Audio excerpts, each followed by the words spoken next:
New ad and a close encounter between the candidates are making that showdown even more bitter and bruising. Let's bring in our senior political correspondent, Candy Crowley. Candy, what a race it's shaping up to be. It's a great race. I mean, you know that there are 33 Senate races this year, but some are a lot more fun to cover than others. You don't need polls to tell you when a race is close. In Tennessee, a parking lot will do. It's a true sign of desperation that you would pull your bus up when I'm having a press conference. No, sir, I heard I can never find you anywhere in the state. I was in Jackson last night. I saw you. Welcome to the Tennessee Senate Smackdown. Screen left, Democrat Harold Ford, who tried to crash a press conference held by screen right, Republican Bob Corker. Right now, matter of fact, this is my press conference, not yours. Okay. I'd love to hear you talk about Iraq, though. They don't like each other much, but mostly they are radiating the heat of a pivotal race.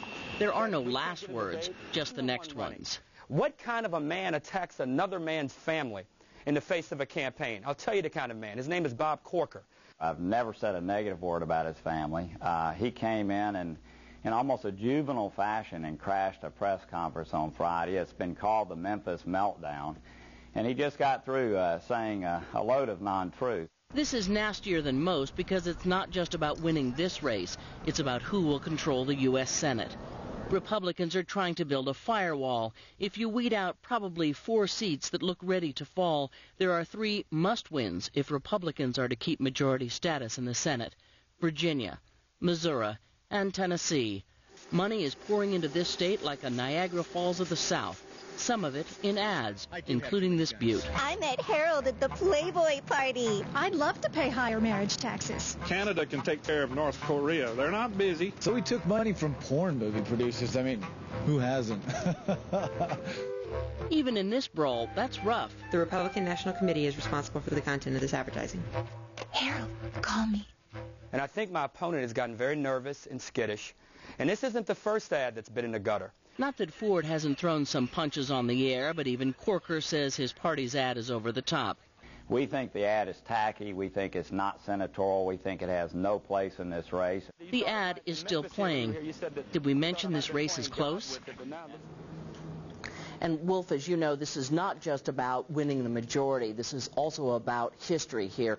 If Harold Ford should win this Senate seat, he will become the first elected African-American from the South to get into the Senate. I heard Ron Brownstein of the Los Angeles Times, a political analyst, suggest yesterday that this ad was especially rugged in the South because it has this white woman from the Playboy Bunny or whatever making these comments about Harold Ford Jr., an African-American, raising the specter of white women, black men in the South, and he suggested that this is going to backfire on the Republicans. Well, you know, it's possible. I mean, absolutely. When you look at the racial overtones of the race, simply being that there's never been an African-American elected from the South to sit in the Senate.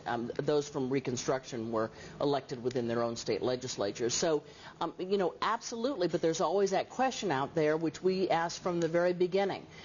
Will voters in Tennessee send an African-American to the Senate? So everything has a racial overtone. So we'll see if people caught that, or if we're talking about a Tennessee that has changed. We're just not sure. All right, we'll see what goes on. What an ad that is, though. And it's still airing as far as you know. Yeah, absolutely. Yeah, we called today and checked with the Republicans. They said, no, it's still on the air. Candy, thank you very much. Candy Crowley, Bill Schneider, Suzanne Malveaux, they're part of the best political team on television. And remember, for all the latest campaign news at any time, check out the CNN political ticker, CNN.com/ticker. Jack Cafferty has the day off. He'll be back on Wednesday. Up next, though, the CNN Election Express, deep in the heart of Texas.